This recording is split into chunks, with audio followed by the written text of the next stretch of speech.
भगवान हमें हमेशा सर्वश्रेष्ठ चीज़ देते हैं। एक 10 साल की छोटी बच्ची थी जो खूबसूरत थी और उसके सुनहरे बाल थे। वह अपनी माँ के साथ बस स्टॉप पर जा रही थी। रास्ते में शोकेस में वहाँ उसने एक गुलाबी डिब्बे में सफ़ेद गोल गोल चमकते मोतियों का हार देखा। उसने अपनी माँ से कहा, माँ, क्या मैं यह ले सकती हूँ? अपनी बेटी की बात सुनकर माँ ने तुरंत उस डिब्बे के पीछे उसकी कीमत देखी और फिर उसने अपनी बेटी की नीली आंखों में देखा। यह 1000 रुपये का है। अगर तुम्हें यह चाहिए तो मुझे लगता है कि तुम्हें कुछ काम करना होगा और थोड़े समय में पैसे बचाकर तुम इसे अपने लिए ले सकती हो। तुम्हारा जन्मदिन सिर्फ 1 हफ्ते दूर है और तुम्हें दादी से जन्मदिन पर पैसे भी मिल सकते हैं। जैसे ही जिया घर पहुंची, उसने अपना पिग्गी बैग और उसमें पड़े हुए पैसों को गिना। उसके पास 500 रुपये थे।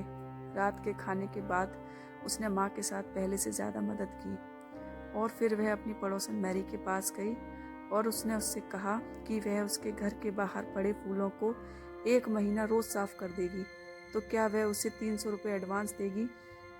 मैरी ने उसकी बात मान ली। अपने जन्मदिन के दिन दादी ने जिया को 200 रुपये दिए और आखिरकार वह मोतियों का हार खरीदने के लिए उसके पास 1000 रुपये हो गए। जिया को अपने मोती बहुत पसंद थे। उन्हें पहनकर वह खूबसूरत महसूस करती थी और खुद को बड़ा समझती थी। वह उन्हें हर जगह पहनकर जाती थी। वह उस मोतियों के हार को सिर्फ नहाते हुए और तैराकी के समय उतारती थी।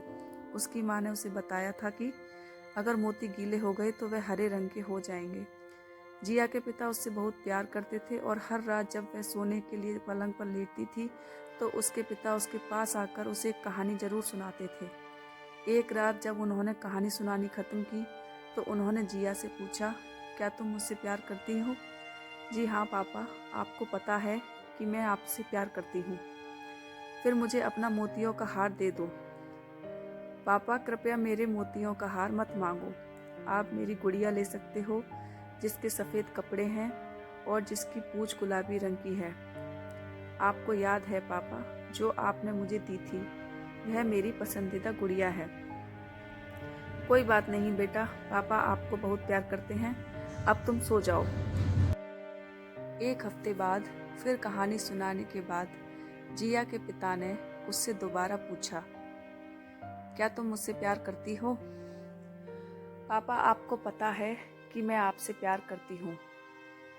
फिर तुम मुझे अपना मोतियों का हार दे दो। पापा, कृपया मेरा मोतियों का हार मत मांगो। आप मेरी बेबी गुड़िया ले सकते हो जो नई है, जो आपने मेरे जन्मदिन पर दी थी। वह बहुत सुंदर है और आप उसके साथ पीले रंग का कंबल और उसके मिलते जुलते जूते भी ले सकते हो। कोई बात नहीं बेटा, भगवान तुम पर कृपा बनाए रखे। तुम्हारे पिता तुमसे बहुत प्यार करते हैं। हमेशा की तरह उसके पिता ने उसे प्यार से सुला दिया। कुछ रातें गुजरने के बाद जब पिता जिया के कमरे में गए तो जिया अपनी पलंग पर चेकड़ी मारकर बैठी थी। जब पिता जिया के पास गए तो उन्होंने देखा कि जिया कांप रही थी और एक आंसू उसके गाल पर आकर गिरा। पिता ने पूछा, क्या हुआ जिया, क्या बात है? जिया ने कुछ नहीं कहा और अपना छोटा सा हाथ पिता की तरफ बढ़ाया। जब उसने अपना हाथ खोला तो उसमें उसका छोटा मोतियों का हार था। हौसला करके उसने आखिरकार कहा, पापा, यह आपके लिए। यह देखकर पिता की आंखों में भी आंसू आ गए और उन्होंने एक हाथ से उस मोतियों के हार को लिया और अपने दूसरे हाथ को जेब में डालते हुए एक नीले रंग का डिब्बा निकाला जिसमें असली मोतियों की माला थी और उन्होंने उसे जिया को दे दिया।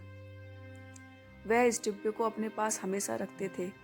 वह सिर्फ इस बात का इंतज़ार कर रहे थे कि उनकी बेटी उन्हें नकली हार दे दे ताकि वह उसे असली मोतियों का हार दे सकें। इसी तरह भगवान हमारे साथ करते हैं। भगवान इंतज़ार करते हैं कि हम अपनी ज़िंदगी में ख़राब चीज़ों को त्याग दें ताकि वह हमें खूबसूरत चीज़ें दे सकें। क्या आप उन चीज़ों को रोक कर रख रहे हैं जो भगवान चाहते हैं कि आप छोड़ दें? कभी कभी ये देखना मुश्किल हो जाता है कि दूसरे हाथ में क्या है, लेकिन एक बात का विश्वास रखो कि भगवान हमें हमेशा सर्वश्रेष्ठ चीज़ देते हैं।